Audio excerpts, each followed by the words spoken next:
पिछले वीडियो में good morning बच्चों। पिछली वीडियो में हम लोगों ने साथी संबंधों की निर्धारक विशेषताएं, जो जो चीज़ विशेषताएं ऐसी हैं जो साथी संबंधों को बनाती हैं, वो कौन कौन से बेस हैं।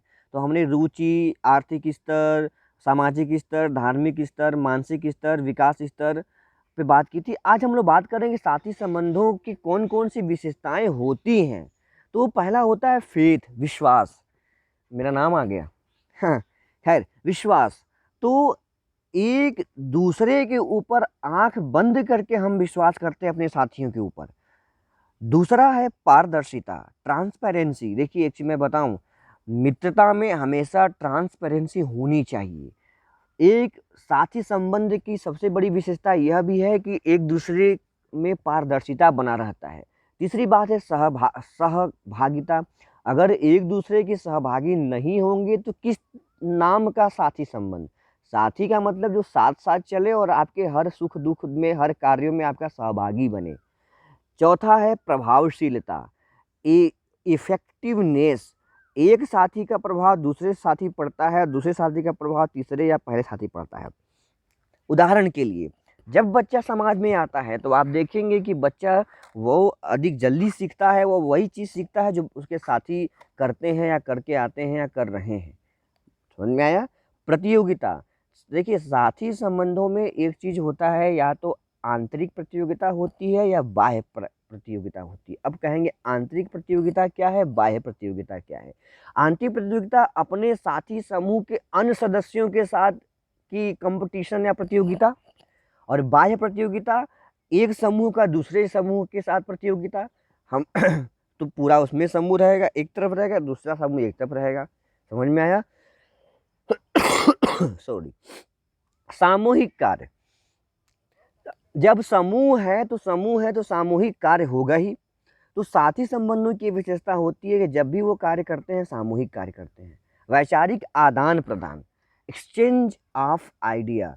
समूह में अगर कोई समस्या, सपोज करिए, उदाहरण के लिए अगर कोई समस्या आ गया या कोई चीज़ सामने ऐसी समस्या आ गई, तो हम लोग क्या करते हैं, साथी क्या करते हैं, समूह के लोग मेंबर क्या करते हैं, अपने अपने विचार देते हैं। फिर उसमें उत्तम विचार जो होता है उसको लागू किया जाता है, या सबके विचार को लागू किया जाता है। किसी विचार से वह समस्या का हल हो सकता है।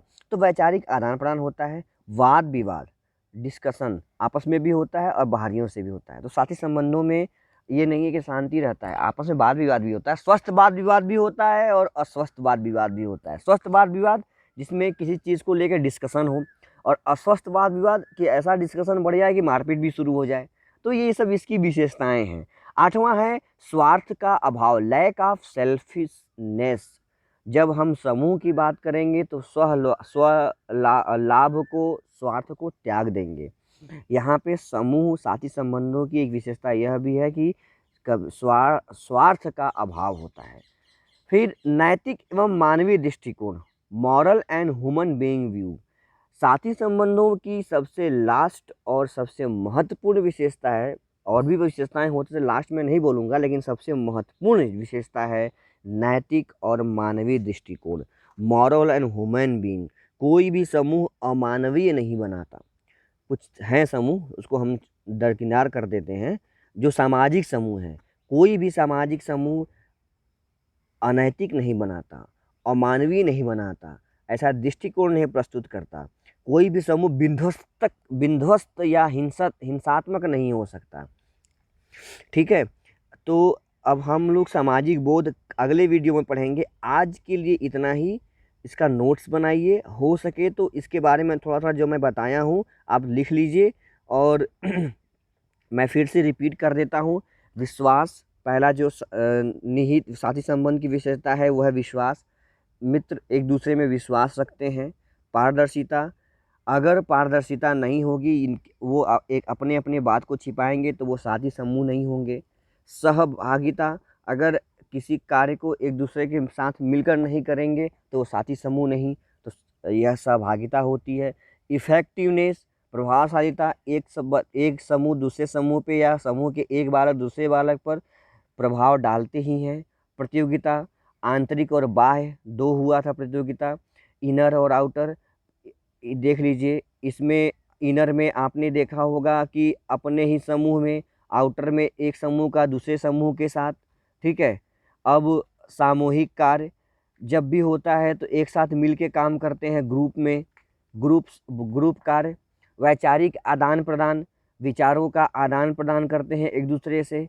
वाद विवाद, अब वाद विवाद भी मैंने बताया कि दो तरह का है, पॉजिटिवनेस में, निगेटिव में। पॉजिटिव में क्या है कि अपने विचारों को आदान प्रदान करेंगे, नेगेटिव में क्या है कि वाद विवाद ऐसा बढ़ जाएगा कि आपस में मारपीट शुरू हो जाए, तो वाद विवाद भी हो गया। नैतिक और मानवीय दृष्टिकोण, अगर किसी समूह का नैतिक दृष्टिकोण नहीं है तो वो समूह निरर्थक, मानवीय दृष्टिकोण नहीं है तो वो समूह बेकार, अमानवीय दृष्टिकोण नहीं होना चाहिए। तो आज के लिए बस इतना ही। स्लाइस बना दिया मैंने, अपने से उसमें थोड़ा लिखिए और घर में रहिए, सुरक्षित रहिए। अगले वीडियो में हम सामाजिक बोध की बात करेंगे। तब के धन्यवाद।